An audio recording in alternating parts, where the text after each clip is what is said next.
저도 저희 교회에서는 그래도 마스크를 벗고 설교를 해왔는데 해운기에 오니까 정말 철저한 방역을 해서 마스크를 쓰고 처음 설교를 하는데 말이 좀 꼬이더라도 봐주시길 바라고요. 아, 요한 목사님께 좀 말씀 부탁을 받고 어떤 말씀으로 해운교회 성도님들과 좀 말씀 나눌까 이게 더 부담되더라고요. 또 좋은 목사님 돼서 늘 또 좋은 말씀을 듣다가 그래서 제 사역을 제가 설교했던 걸 좀 찾아봤어요.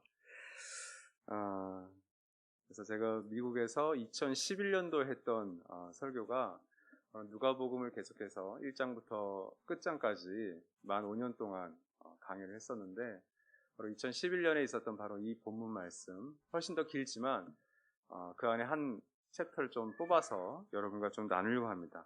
그래서 뭐 신학적이거나 논리적인 그런 말씀보다는 제 인생 가운데 또 제 사역 가운데 하나님께서 어떻게 역사하셨는지 제가 최근 읽고 있는 책이 간디의 자서전이거든요. 우리 함석헌 선생님이 번역을 하신 것인데 그 간디 자서전은 뭐 우리와 종교도 다르고 그 안에는 기독교인들을 만나서 어떻게 종교에 대해서 심취하게 됐는지를 잘 쓰고 있어요. 실제로 기독교인 친구들이 많았고요. 근데 그 간디 자서전에 부제가 있습니다. 근데 그 부제가 정말 마음에 들어요. 그 부제는 나의 진리 실험기. 그러니까 간디가 붙들었던 그 진리를 어떻게 일상 속에서 평생 동안 붙들고 살았는가. 당연히 무폭력주의도 거기서 나왔겠죠. 또 간디는 평생 채식주의자로 살았습니다. 그것도 자신의 진리 실험기였어요. 고기를 먹지 않겠다. 나는 채식으로 평생 살겠다. 그래서 간디가 그래서 굉장히 깡마른 몸으로 있는 거죠. 오늘 누가복음 12장 33절은 우리 청소년들이 얘기하는 최애, 저의 가장 사랑하는 구절 가운데 하나입니다. 너희 소유를 팔아 구제하여 낡아지지 아니하는 배낭을 만들라. 곧 하늘에 둔 바 다함이 없는 보물이니 거기는 도둑도 가까이 하는 일이 없고 좀도 먹는 일이 없느니라. 일본의 신학자였던 우찌무라 간조는 인간에게 질병과 실패와 배신은 그것은 결코 저주가 아니며 다음 세 가지가 저주라고 말했습니다. 하나는 아무리 믿으려 해도 하나님이 믿어지지 않는 것. 그리고 둘째는 아무리 성경을 읽어도 말씀이 들리지 않는 것. 그리고 마지막은 아무리 감사하려 해도 감사가 되지 않는 것이 저주라고 했습니다. 그러니까 원망과 불평과 불만이야말로 진짜 저주라는 거죠. 여러분 어떤 사람과 함께 하시면 좋으십니까? 저는 뭐 장로님들 잘 이렇게 모르시지만 고장로님은 그때 한번 마늘 한번 까면서 정말 좀 가까워졌고요. 또 우리 김장로님께서는 또 저희 주일날 또 아이들에게 또 용돈을 주셔서 너무 참 감사한데 저는 요한 목사님과 있으면 참 좋습니다. 너무 참 쉬운 걸 제가 말씀드린 거죠. 제 26년의 사역 가운데 저는 감사하는 목사님, 감사하는 장로님, 권사님, 그리고 감사하는 청소년과 감사하는 청년들과 있을 때가 제일 기억에 많이 남습니다. 제 인생의 여정을 통해 돌아볼 때 저는 이 감사라고 하는 단어가 늘 화두였습니다. 아마도 여러분께서는 목사님이니까 하나님께 감사하기 쉽겠죠라고 할 수도 있겠는데 그건 저를 여러분이 잘 몰라서 그러십니다. 아마 저를 잘 아는 자매가 여기 한 분 계셔서 저는 원래 스트레스를 굉장히 많이 받고요. 그리고 까다롭습니다. 저는 지금까지도 제 아내의 음식 솜씨를 그렇게 높게 평가하지 않습니다. 평생 그렇게 될 것은 분명합니다. 지금까지 살아오면서 제 성격이 굉장히 예민하다는 것을 저도 알게 되었어요. 그리고 쉽게 우울해집니다. 저는 겉으로는 굉장히 밝고 굉장히 활기차지만 혼자 있을 때는 굉장히 우울해집니다. 내가 우울증이 아닌가 싶을 정도로. 그래서 살도 잘 안 찌고요. 소화 불량일 때가 참 많습니다. 원망하고 불평하기 참 쉬운 체질이어서 더욱 감사하려고 피나는 노력을 해왔던 것 같습니다. 본문 말씀은 사실은 나중에 우리 요한 목사님께서 누가복음 12장을 또 잘 말씀해 주시겠지만 어리석은 부자라고 하는 사람에 대한 그 마지막 결론 부분으로 12장 33절 그리고 34절이 이어집니다. 그 중에 딱 33절만 가져온 것인데요. 이 어리석은 부자가 2000년 동안 이 성경에 부자라고 하면 참 좋은 부자, 멋있는 부자도 있을 텐데 어리석은 부자라고 하는 이름으로 닉네임으로 딱 정해져서 나온 것은 굉장히 불행한 거죠. 돈이 많았습니다. 가진 것이 많았는데 그러나 그의 별명은 어리석은 부자였어요. 어리석은 사람이었어요. 그가 어리석은 부자는 평가를 받았던 것은 무엇보다 여러 가지 이유가 있겠지만 먼저 이 감사가 없었기 때문입니다. 저는 저희 꿈꾸는 교회도 마찬가지지만 우리 행원교회가 정말 감사가 넘치는 교회가 되기를 무엇보다 소원합니다. 가진 것이 없어도, 그리고 행원교회 사람과 재정과 여러 어린이들과 많은 것들이 넘쳐나고 풍성해져도 저는 감사가 넘쳤으면 좋겠습니다. 제가 들었던 예화 가운데 가장 기억에 많이 나는 예화가 복음병원 원장인 장기려 장로님에 관한 이야기예요. 이 장기려 박사님께서 이 전주에 있었죠. 그 예수병원이라는 곳을 이렇게 부산인가요? 전주인가요?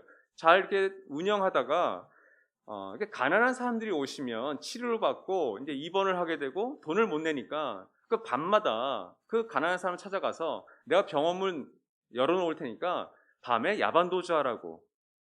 그러다 나중에 관계자들 뭐 사무원들이 이 장로님께 쫓아와서 이렇게 하면 교회 운영 못합니다.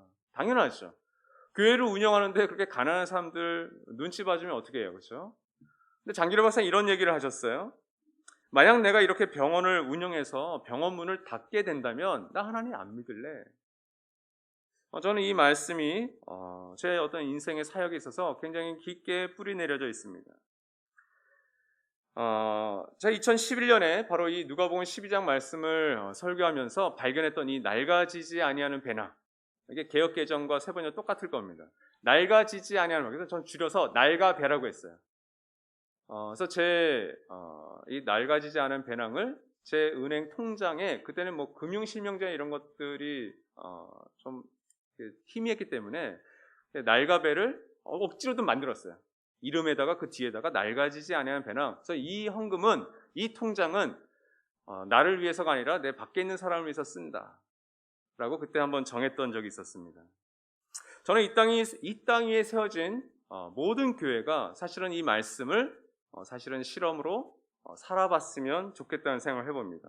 사실은 너희 소유를 팔아 구제하여 낡아지지 아니하는 배낭을 만들라에는 사실은 자기를 위하여라고 하는 말이 빠져 있어요. 원문에는 자기를 위하여 들어가 있습니다. 세 번역은 이것을 잘 넣어서 번역을 했는데 개역과 개역개정에는 빠져 있어요.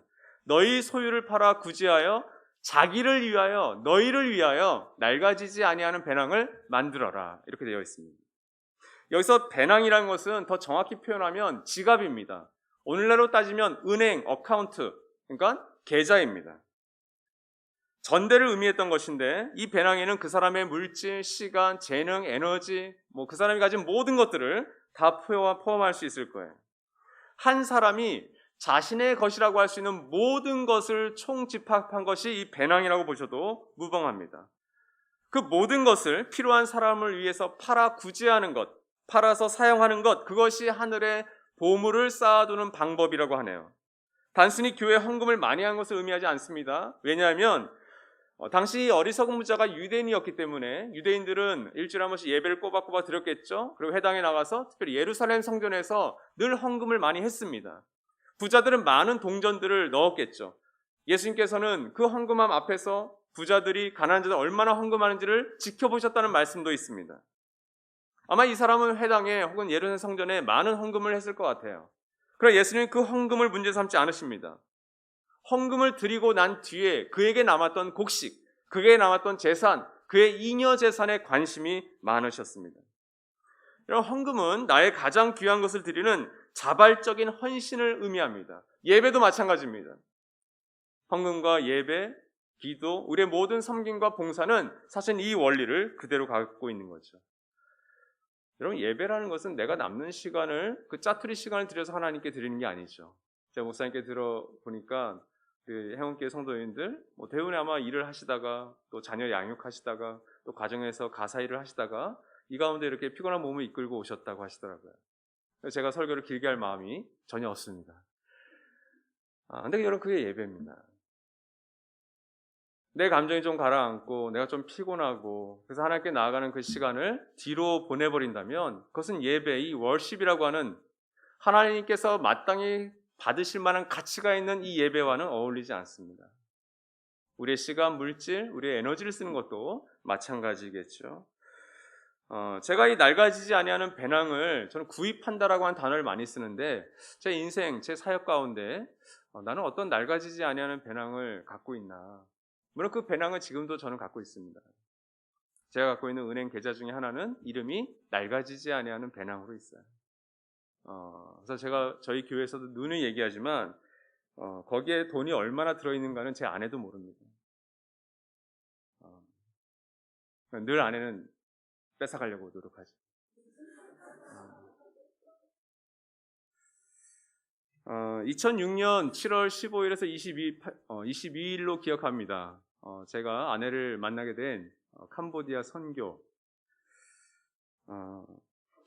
저는 100만 원의 돈을 내고 캄보디아를 한 7박 8일 갔었는데, 근데 정말 가기 싫었어요. 미국으로 가기 한 달 전이었기 때문에 정말 가기 싫다. 담당 목사님 친구에게도 나는 안 가겠다. 100만 원 너희 교회 청년부에 헌금할 테니 좀 어려운 친구들 한 명 가게 해라. 그래서 저는 이제 미국 갈 준비를 하려고 했었죠. 근데 그 친구의 강권적인 요청에 그렇게 또 캄보디아를 가게 됐어요. 근데 이런 제가 캄보디아를 가지 않았다면 제 아내를 만나지 못했겠죠. 제 네 아이들도 없었겠죠. 지금도 생각하면 아찔합니다. 그러니까 난 어떻게 살고 있었을까? 제가 그런 말을 했었어요. 저는 100만 원을 내고 갔었는데 저는 1000만 원 이상의 가치를 얻어서 돌아왔어요. 물론 그 당시는 아내랑 아직 교제하기 전이었습니다. 근데 그만한 은혜가 그 선교지에서 있었다라는 거죠. 제 지평을 넓혀주었던 사건입니다. 또 미국에서 사역을 하면서 저희 유학생들 한 40명 정도를 매해 한국의 어촌과 농촌, 통영, 청원, 그리고 뭐 이렇게 증평 이런 곳으로 보냈습니다. 보낼 때는 딱 하나였어요. 그 농어촌의 현실을 보라는 거예요. 농어촌에서 정말 묵묵히 섬기시는 목사님과 사모님과 그 아이들을 너희들이 섬기고 돌아오라는 거예요. 유학생들은 돈이 많습니다. 대부분은. 꽤 부자로 살아갑니다. 또 살아갈 확률이 높습니다. 근데 그곳에 가봐야 파 한 단이 얼마나 그 농부의, 그 어머니들의, 할머니의 힘으로 나오는지, 마트에서 파 한 단 3,000원짜리 잘 꾸며 나온 게 얼마나 가치 있는 것인지, 감자, 고구마, 옥수수 이런 일들을 하라고 보내죠. 근데 여러분, 보내고 나면 그 청년들이 대부분은 다 감사로 충만해서 돌아옵니다. 자기들이 이전까지 몰랐던 삶이거든요. 농어촌 교회 어느 날은, 어느 해인가는 한 명을 이렇게 보내야 되는데, 이 친구는 좀 가난한 친구였어요. 정말 가난한 친구였어요. 근데 하나님의 은혜로 이렇게 유학을 와서 공부를 하고 있었던 거죠. 근데 이 친구 농어촌 선교를 너무 가고 싶은데 돈이 없는 거예요. 근데 저희가 그때 마침 돈이 있었어요. 1년에 한 번 텍스 리턴을 받는데, 저희가 그때도 아이가 셋이었기 때문에 꽤 많은 텍스 리턴을 받습니다. 비행기 값과 체류 값으로 해서 한 1,500불. 하나님 1,500불 이 학생을 한번 쓸게요. 별로 아내가 이제 반대를 안 하기 때문에 그렇게 할 수 있는 건데, 그 학생이 그 1,500불을 받고 한국을 한 일주일 갔다 온 거죠. 어떻게 보면 손해죠. 일주일 동안 한국 갔다 오는 그 친구를 위해서 좀 그렇게 넉넉한 삶도 아닌데 1,500불을 쓸 수 있다. 이런 그 자매를 통해서 또 그 선교를 통해서 하나님께서 많은 은혜를 베풀어 주셨어요. 더 오래전의 일도 생각나더라고요. 저는 개척교회, 정말 작은 개척교회에서 새끼 전도사로 섬겼던 데가 있었는데, 그 당시 제 별명이, 제가 한번 말씀드렸나요? 연봉 180이었다고? 그 당시 제 교회 사례비가 15만 원이었어요. 그때가 2003년이었습니다. 서울에서 신대원을 다니면서 평택까지 개척교회를 섬기러 갔었는데, 그때 주셨던 월급이 15만 원이었어요. 근데 그때 어떤 한 목사님, 김동호 목사님이실 거예요. 이 목사님이 보이지 않는 성전을 짓는다 하면서 성도들에게 당신들의 목돈을 한번 헌금해 본 적이 있냐 도전을 하셨어요. 그래서 제가 그 말씀에 꽂혀서 나도 한번 목돈을 헌금해 보자. 그래서 제가 너무 15만 원 살 수가 없기 때문에 대학교에 조교를 같이 했었는데, 조교 월급이 훨씬 더 많았죠. 한 6배, 7배가 많았으니까. 그래서 한 달에 10만 원씩 1년에 한번 적금을 들어보자. 그리고 짠! 이름도 성의 교회. 금융실명법과 별 상관이 없었습니다. 그 도장도 막도장 찍고, 그래서 1년 후에 내가 그걸 드리리라. 교회에서 리모델링 하신다고 그랬어요. 850만 원짜리 공사였어요. 근데 여러분 1년이 딱 차고 그 통장을 제가 바로 교회에 드렸을까요? 아니요. 제 마음에 어떤 마음이 들었냐면 목돈이 좀 모이니까 이거 내가 좀 갖고 있어도 되겠네. 근데 어느 날 청소년부라고 해봤자 2명이었거든요. 목사님 딸 2. 목사님 딸이 저한테 전사님 아빠한테 들었어요. 뭘? 야, 너희 전사님은 교회를 위해서 1년 동안 헌금을 모으고 계셔. 전 그때 하나님의 사인으로 받아들였습니다. 그 다음날 바로 통장과 도장을 같이 교회 공사의 한 8분의 1을 제가 섬겼다는 것이 지금도 정말 감사하게 남아있는 제목인데요. 그 외에도 제가 할 수 있는 한, 또 저희 교회와 저희 공동체가 할 수 있는 한 낡아지지 아니하는 이 배낭을 구입하고자 많은 노력을 해왔습니다. 아마 행원교회 청년들을 보내고 또 물질을 흘려보내는 것도 아마 그 일환 중에 하나죠. 저는 그런 얘기를 할 때 너무 신나요. 저희 성도들에게도 그렇고 저희 아내와도 얘기할 때도 낡아지지 않은 이 배낭들을 구입할 때는 굉장히 신이 납니다. 여러분, 이런 헌신의 원동력이 어디에 있을까요? 감사에 있습니다. 여러분, 우리가 강물에 빠져 휩쓸려가는 어떤 한 사람을 우리가 구해줬다고 했을 때, 여러분, 그 사람이 여러분께 어떤 자세로 오기를 원하십니까? 아니, 여러분이 만약 강물에 휩쓸려서 죽어가다가 누군가가 여러분을 구하고 대신 죽었다고 했을 때 그 유가족에게 여러분은, 저는 어떤 자세로, 어떤 태도로 나갈까요? 감사하는 자세로 나갈 수밖에 없겠죠. 이런 죄의 거대한 탕류 속에서 흘러가던 우리를 하나님께서 그의 사랑하는 아들 예수 그리스도를 보내주시는 말미암아 우리를 그 십자가에 대신하여서 예수를 죽이심으로 우리를 살리셨어요. 그러니까 1만 달란트 빚진 자에 대한 비유입니다. 우리가 보였을 수 있는 감사는 너무나도 갚을 수 없는 그런 감사예요. 그것이 우리의 예배와 헌신의 기본이죠. 그래서 로마서 8장에 있는 말씀처럼 하나님께서 자기의 사랑하는 아들을, 독생자 아들을 죽기까지 우리에게 내어주신 분이 왜 다른 모든 것들은 너에게 주기를 원하지 않으시겠냐? 논리죠. 그렇지 않습니까? 여러분, 내가 아무리 사랑하는 친구, 내가 아무리 좋아하는 분이 있다 할지라도 너 아들, 너 딸 나한테 나를 대신해서 내놔. 어떻게 죽기까지 그걸 줄 수 있습니까? 만약 그걸 줄 수 있다면 뭘 주지 못하겠어요. 그죠? 하나님께서 그의 사랑하는 아들 독생자까지 죽기까지 우리를 주셨다면 그것이 12장, 누가복음 12장의 사실은 내용입니다. 너의 먹을 것과 마실 것과 입을 것 걱정하지 마. 왜 그랬을까요? 하나님께서는 가장 사랑하는 상대를 우리에게 이미 주셨기 때문에, 그런 계획이 있으셨기 때문에 그렇게 얘기하시는 거죠. 낡아지지 아니하는 배낭을 로마서 15장이 잘 설명하고 있는데, 로마서 15장에서 바울은 아가야 지역과 마게도니아 지역 사람들이 헌금을 해서 예루살렘 교회가 기근을 당해서 가난했던 사람들에게 이 헌금을 보내는 이야기를 합니다. 그리고 로마인들에게 이 얘기를 하는 거예요. 너희도 이 낡아지지 아니하는 배낭 하나를 좀 구입해라. 그것은 예루살렘 교회의 가난한 자들을 위한 거야 라고 얘기하고 있는 거예요. 로마 교인들이 그 배낭을 구입했을까요? 예, 저는 했을 거라고 생각합니다. 바울은 이런 일들을 사도행전과 바울 서신들을 보면 늘 합니다. 왜? 예수님의 부탁이었죠. 가난한 사람들 너희가 꼭 기억했으면 좋겠다. 그런데 바울도 늘 얘기하죠. 우린 그 일을 늘 기억하고 있습니다. 그러니까 배낭 파는 거죠. 백팩 파는 거죠. 오늘 여러분에게 이 낡아지지 아니하는 배낭을 소개했습니다. 주님께서는 이런 배낭을 가진 사람과 갖지 못한 사람, 그런 공동체에 대해서 심판하시는 장면을 마태복음 25장에서 이렇게 밝히십니다. 내가 진실로 너희에게 이르노니 너희가 여기 내 형제 중에 지극히 작은 자 하나에게 한 것이 곧 내게 한 것이니라. 그러니까 지금 예수께서 가장 가난하고 가장 보잘것없는 어린아이 혹은 가난한 사람을 예수님과 동급으로 놓고 있는 거죠. 이 작은 자 하나에게 목마를 때 냉수 한 그릇 주는 것이 곧 나에게 한 것이다. 그 반대도 성립됩니다. 그것으로 하나님께서 심판하신다고 하신 거예요. 이 말씀은 바로 이 낡아지지 아니하는 배낭을 가진 개인과 교회 공동체에게 주신 하나님의 위로와 격려이고요. 그런 배낭을 모른 채 살아가는 어리석은 부자 같은 인생들에게는, 그런 교회에게는 경고가 되는 말씀이겠죠.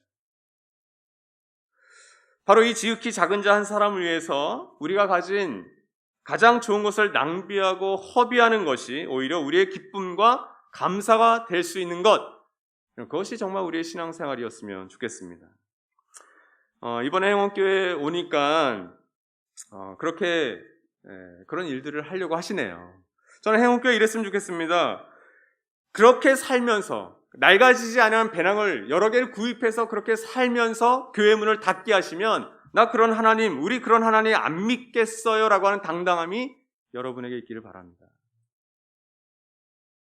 더 나아가 저를 포함한 여러분 모두가 이 하나님께서 필요로 하시는 일을 위해 낡아지지 아니하는 그 배낭, 낡아배 하나를 여러분 구입하시길 바라요. 사도 바울은 고린도서 11장에서 하나님께서 자기 자신, 그러니까 사도 바울 자체가 하나님의 낡아지지 아니하는 배낭이었어요. 그래서 바울은 늘 고백하죠. 겉사람은 후패해져거나 속사람은 날로 건강해집니다. 날로 든든해집니다. 새로워집니다. 고백했어요. 이게 낡아배의 특징입니다. 그 배낭은 겉으로는 찢어졌어요. 채찍도 맞았어요. 도적의 위험과 강도의 위협을 당했어요. 볼품이 없었습니다. 그러나 누구도 그런 배낭이 되고 싶지는 않을 거예요. 근데 저는 사실 그런 욕심이 좀 납니다. 왜냐하면 그 배낭은 최고의 메이커이기 때문에 그래요. Made in Jesus예요. 그것이 바울에게 남아있는 스티그마입니다. 그리스도의 상처가 그 몸에 새겨져 있는 거죠. 행원교회 이번에 낡아지지 않은 배낭 하나를 구입하시는 것 같은데 들락날락 센터죠. 저는 이 들락날락 센터가 낡아지지 아니하는 배낭이 그 자체가 되기를 바라요. 왜 그러냐면 제가 아무리 생각해도 행원교회가 이 들락날락 센터를 할 필요는 없어요. 근데 왜 담임 목사님을 통해서 또 여러 중직자를 통해서 또 성도들을 통해서 하나의 마음을 주셔서 이 엄청난 일을 하려고 하시는지, 이런 일들은 저희 같은 교회가 해야죠. 저희 성도들 CEO도 몇 분 계시고요.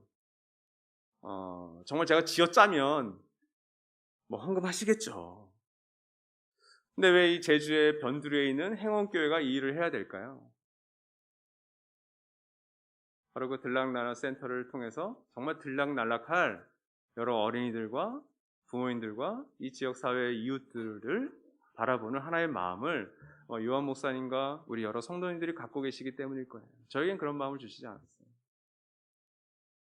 그래서 재정이 넉넉하지 않고 뭐 여러 여건이 어려운 가운데도 아마 이 일들을 하시려고 하는 것 같아요. 근데 제가 그런 생각에 갖고 있었을 때 마가복음 10장 13절 16절의 말씀이 생각났어요. 그래서 들락날락 센터는 되겠구나. 제가 그 말씀을 읽어드리겠습니다. 위로가 되셨으면 좋겠어요. 사람들이 어린이들을 예수께 데리고 와서 쓰다듬어 주시기를 바랐다. 그렇죠? 늘 2000년 전이나 지금이나 한국이나 유대인 엄마들이나 다 극성들이었어요. 예수님 같은 유명한 선지자, 스타 강사들에게 좀 안수하여 달라고, 기도하여 달라고 어린이를 데려왔습니다. 그런데 제자들이 그들을 꾸짖었다. 제자들이 예수님은 더 큰 일을 하셔야 되는데 사람 취급받지 않았던 그 어린아이들을 왜 데려와? 그러나 예수께서는 이것을 보시고 노하셔서 제자들에게 말씀하셨다. 멋지지 않습니까? 예수께서 제자들을 노하셨어요. 어린이들이 내게 오는 것을 허락하고 막지 말아라. 하나님 나라는 이런 사람들의 것이다. 내가 진정으로 너희에게 말한다. 누구든지 어린아이와 같이 하나님 나라를 받아들이지 않는 사람은 거기에 들어가지 못할 것이다. 그리고 예수께서는 어린이들을 껴안으시고 그들에게 손을 얹어서 축복하여 주셨다. 제가 세 번역으로 읽어드린 이유가 있어요. 개역개정과 개역한글은 그냥 아이들을 안고 이렇게 되어 있는데 세 번역은 정확히 표현을 했어요. 어린이들을 껴안으시고. 어떻게 껴안았을까요? 정말 이렇게 팍, 내 딸, 내 아이 어렸을 때, 클 때 말고 어렸을 때 이렇게 팍 안았을 때 그들에게 손을 얹어서 축복하여 주셨다. 앞으로 세워질 이 센터가 더 중요한 것은 행원교회 자체가, 여러분 자체가 이 행원 주위의 이웃들, 가난한 자들, 어린이들, 홀 부모들, 어떤 모든 다양한 사람들을 안아줄 수 있는 그런 축복하는 공동체가 되기를 소망합니다. 그럴 때 들락날락 센터가 잘 지어지든 또 어떤 일들이 있든 행원교회는 들락날락 센터 이상의 일들을 분명히 감당하실 거예요. 그것이 지어지는 과정 중에서나 그것이 지어진 이후에나 그리고 그 앞으로도 그런 일들을 감당하시게 될 겁니다. 그래서 정말 몇 년 후가 될지 모르지만 그런 모습들이 여러분 안에서 계속해서 일어나는 모습들을 제가 다시 와서 볼 수만 있다면, 하나님께서 그런 기회를 주신다면 저도 거기를 들락날락 해보려 합니다.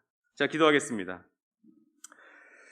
사랑의 주님, 지금까지 내가 가진 시간, 재능, 물질에 녹이 슬어 없어지는 인생이었다면 이제부터는 하나님을 위해 닳아 없어지는 인생 되기를 소원하며 결단합니다. 지극히 작은 자 한 사람을 위한 영원히 낡아지지 아니하는 배낭을 행운교회가 그 무엇을 팔아서라도 구비하게 하여 주십시오. 어리석은 부자와 같은 인생을 살지 않게 하시고 하나님을 위해서 나의 시간, 재능, 물질을 아낌없이 드리기 원하는 우리 행운교회 임직들과 성도님들, 그리고 가정들과 자녀들에게, 그리고 사랑하고 존경하는 우리 요한 목사님과 그 목사님 가정 위에 오직 주님께로부터 오는 칭찬과 박수와 인정을 사모하게 하여 주십시오. 예수 그리스도의 이름으로 간절히 기도드리옵나이다. 아멘.